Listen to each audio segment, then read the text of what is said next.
Hi అండి అందరికీ. నా ఛానల్ ఎవరైనా కొత్తగా చూస్తున్నట్టయితే ప్లీజ్ సబ్స్క్రైబ్ చేయండి. ఈరోజు ఇల్లు ఇల్లాలు పిల్లలు ఎపిసోడ్లో ఏం జరిగిందంటే, ప్రేమకు ధీరజ్ ప్రపోజ్ చేసినట్టు కలగంటూ ఉంటాడు. సీన్ కట్ చేస్తే ధీరజ్ ముఖానికి అడ్డం పెట్టిన చెయ్యి ఊపుతూ హలో హలో అని పిలుస్తుంది ప్రేమ. అంటే ఇది కల కన్నానా అని ధీరజ్ కలలోంచి బయటికి వస్తాడు. ఇక ఏంట్రా ధీరజ్, ఏదో చెప్పాలని అన్నావు, చెప్పకుండా ఆలోచిస్తున్నావేంటి అని అడుగుతుంది ప్రేమ. పంచభూతాల సాక్షిగా చెప్పానని చెప్పి అక్కడనే ఆగిపోయావేంట, చెప్పు, ఏం ఆలోచిస్తున్నావు, ఏమైందిరా నీకు, అసలు ఏమైంది చెప్పు అంటుంది ప్రేమ. దాంతో ధీరజ్ కొన్ని మాటలు చూడడానికి చాలా తేలికగా ఉంటాయి, కానీ చెప్పడానికి చాలా బరువుగా ఉంటాయి.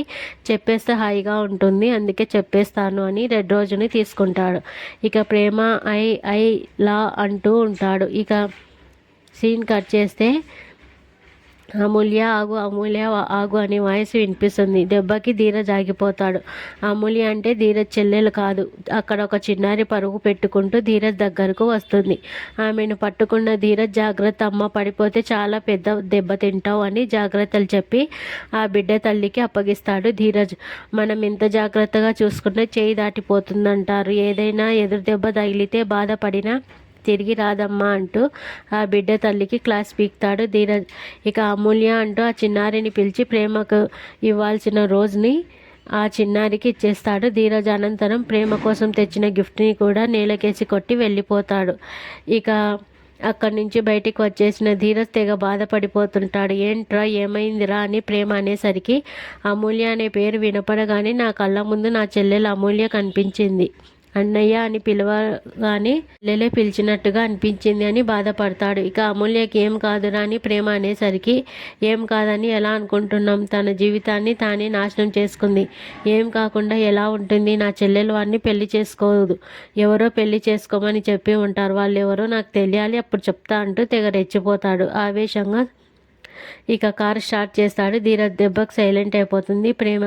ఇక సాగర్ డ్యూటీ ఎక్కేశాడు. ఇంతలో ఆ ఉద్యోగం కోసం లంచం తీసుకొని ఇచ్చిన ఆఫీసర్ వచ్చి చాలా చీప్గా 25 లక్షలకు ఉద్యోగం పట్టేశావయ్యా అంటాడు. ఇక సార్ దయచేసి ఆ టాపిక్ మాట్లాడొద్దని సాగర్ దండం పెట్టి బ్రతిమిలాడుకుంటాడు. ఇక ఆ సీన్ అదే దారిలో నడిచి వస్తున్న శ్రీవల్లి భాగ్యంలో కంట పడుతుంది. ఇంకా సాగర్ ఎవరినో బతిమిలాడుతున్నారు చూడు అని అంటుంది భాగ్యం. అవునే అమ్మా అని శ్రీవల్లి అటు కన్నుతో పాటు చెవి కూడా వేస్తుంది. చూడు సాగర్, నాకు మొన్న ఇచ్చిన 25 లక్షలు సరిపోలేదు, అవన్నీ సర్దుబాటు చేయడానికే అయిపోయినాయి, నాకు ఖర్చులకు ఒక 10,000 కావాలి అని అడుగుతాడు ఆఫీసర్. ఇక నా దగ్గర అంత లేవు సార్ అని సాగర్ అనేసరికి జేబులో చేయి పెట్టి నర్మద ఇచ్చిన డబ్బులు లాగేస్తాడు బ్రోకర్. అది చూసిన భాగ్యం వీడెవడో సాగర్ దగ్గర బలవంతంగా డబ్బులు లాక్కుంటున్నాడు, వీడు పనికి వచ్చేటట్టుగా ఉన్నాడు అంటూ ఆ బ్రోకర్ ఫోటో తీసుకుంటుంది భాగ్యం.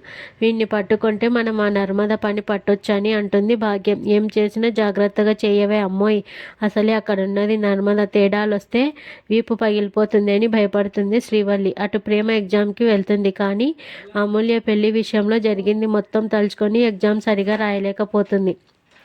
ఇక ఆ విషయం ధీరజ్తో చెప్తే బాధపడతాడని ఆలోచనలో పడుతుంది. అలా ఒక ఆకతాయి ప్రేమ వెటకారంతో సీన్లోకి హీరో వచ్చి వార్నింగ్ ఇస్తాడు. ఇతనెవరండి ఇంత తిక్కగా మాట్లాడుతున్నాడని. ఆకతాయి అంటే నా మొగుడని గర్వంగా చెప్తుంది ప్రేమ. సరే కానీ ఎగ్జామ్ ఎలా రాసావు అని అడుగుతాడు ధీరజ్. రిజల్ట్ వచ్చినప్పుడు నువ్వే చూస్తావు కదా అంటుంది ప్రేమ. అటు అమూల్య టిఫిన్ చేస్తూ ఉంటే దీన్ని పని మనిషిగా చూడాలనుకుంటే దర్జాగా 3 పూటలా మెక్కుతూ ఉంది అని రగిలిపోతున్నాడు విశ్వ.